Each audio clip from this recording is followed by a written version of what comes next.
मैं कूदने से डरता हूँ, वह बीमार होने से डरती है, वह अपना जॉब खोने से डरता है। यानी कि ऐसे सेंटेंस जिसमें हम लोग बोलते हैं कि हम किसी चीज़ से डरते हैं। सो इस तरह के सेंटेंसेस को इंग्लिश में बोलना चाहें तो कैसे बोल सकते हैं। सो आज की क्लास में हम लोग देखेंगे कि ऐसे सेंटेंस जिसमें हम लोग बोलते हैं कि हम किसी चीज़ से डरते हैं। सो इस तरह के सेंटेंसेस की इंग्लिश क्या होगी, ये आज की क्लास में हम लोग देखने वाले हैं। So hey everyone, welcome back to this new class. In today's class, we are going to learn again new English sentence structure, and this structure is very interesting because आज की क्लास में एक बार फिर से हम लोग कुछ नए सीखने वाले हैं.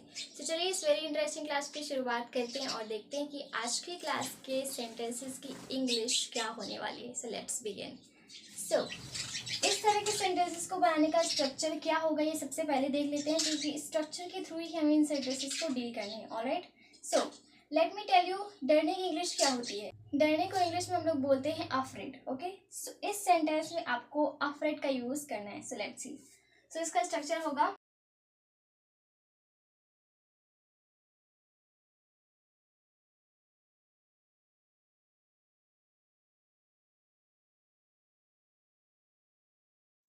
Alright guys. सो ये है इस तरह के सेंटेंस को बनाने का स्ट्रक्चर. आपका स्ट्रक्चर है subject plus is am are plus afraid of plus verb के साथ आईएनजी देन आपका ऑब्जेक्ट. सो चलिए देखते हैं कि इस तरह के सेंटेंस को हम इस स्ट्रक्चर की मदद से कैसे बनाएंगे.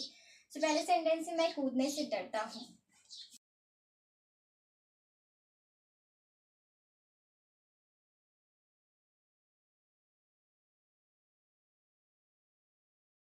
ओके, सो मैं कूदने से डरता हूँ. I am afraid of jumping. Okay, so let me explain you. यहाँ पर एम क्यों लगा है, क्योंकि आई के साथ हम हमेशा एम का यूज़ करते हैं, और बाकी जो आपके हेल्पिंग वर्ब्स हैं वो किस किस सब्जेक्ट के साथ यूज़ होते हैं ये भी मैं आपको बता देती हूँ. एम हमेशा आपके आई के साथ यूज़ होता है. इज आपका यूज़ होता है थर्ड पर्सन सिंगुलर के साथ, यानी कि ही शी के साथ. उसके अलावा इट के साथ यूज़ होता है, और किसी के नेम के साथ आप इसका यूज़ करेंगे. उसके बाद आपका आर है जो प्लूरल के साथ यूज़ होता है. जितने भी आपके प्लूरल सब्जेक्ट्स होते हैं उसके साथ आप आर का यूज़ करते हो. उसके अलावा यू के साथ भी आप आर का यूज़ करते हो. ओके, सो आई होप कि आपको क्लियर हो गया होगा कि किस सब्जेक्ट के साथ हम कौन सा हेल्पिंग वर्ब यूज़ करेंगे. ऑलराइट, सो यहाँ पर अफ्रेड ऑफ मैंने लिखा है, जिसका मतलब होता है कि किसी चीज़ से डरना, यानी कि जिस भी चीज़ से आप डरते हो उसके लिए आप लिखोगे afraid of.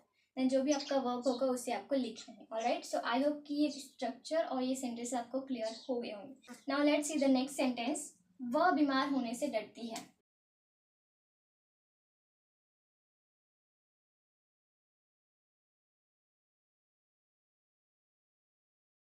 So next sentence है वह बीमार होने से डरती है. She is afraid of getting sick. Next sentence है वह अपना जॉब खोने से डरता है.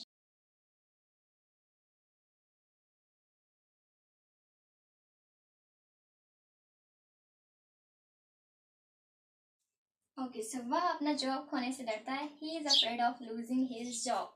Now let's read all the sentence once again. मैं कूदने से डरता हूँ.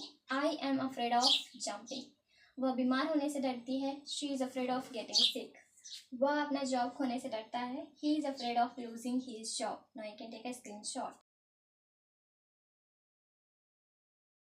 All right, so I hope कि अब आपको समझ में आ गया होगा कि कैसे हम इस तरह के सेंटेंसेस को क्रिएट कर सकते हैं. अगर आज के बाद आपको इस तरह के सेंटेंसेस बोलने हो कि आप किसी चीज़ से डरते हो, तो आप बोलेंगे आई एम अफ्रेड ऑफ, फिर आपको जो भी चीज़ से डर लगता है उसे बोलना है. ऑल राइट, तो चलिए कुछ और एग्जाम्पल्स लेते हैं ताकि ये कॉन्सेप्ट हमारे लिए और भी क्लियर हो जाए.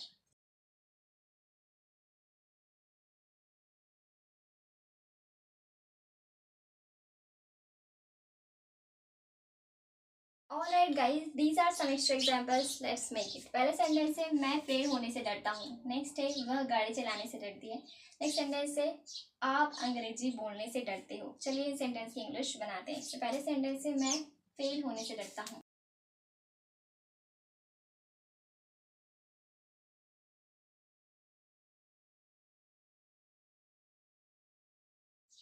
ओके, सो मैं फेल होने से डरता हूँ. I am afraid of getting fail. वह गाड़ी चलाने से डरती है.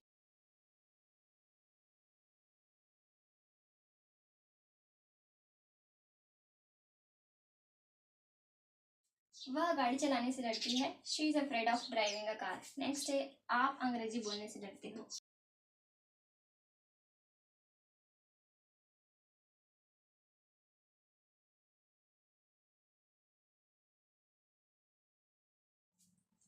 आप अंग्रेजी बोलने से डरती हो, you are afraid of speaking English.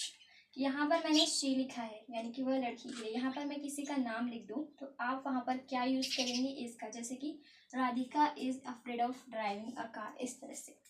वही मैंने आपको बताया था कि वहाँ पर जहाँ पर हम नेम, किसी का नेम लिखते हैं, वहाँ पर आपको इज का यूज़ करना है। ओके, चाहे वो लड़का हो चाहे वो लड़की हो। All right, now let's read all the sentence once again. मैं फेल होने से डरता हूँ, I am afraid of getting fail.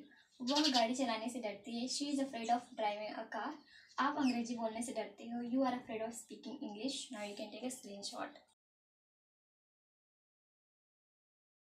ये स्ट्रक्चर बहुत ही इजी था। आई होप कि आपको इजीली समझ में आ गया होगा। बट एज अ होमवर्क मैं आपको एक सेंटेंस देना चाहूँगी। इस सेंटेंस की English let me know in the comments. आपका सेंटेंस है, आप अंग्रेजी सीखने से डरते हो। इस सेंटेंस की English let me know in the comments. And I hope कि ये क्लास आपके लिए हेल्पफुल रही होगी। If you consider that this class was helpful for you, so make sure that you hit the like button and share this class to your friends and your relatives. And if you haven't followed me, so make sure that you follow me. And thank you so much for watching this class till the end. I'll meet you in the next class. Till then, bye bye, take care, keep learning, keep watching.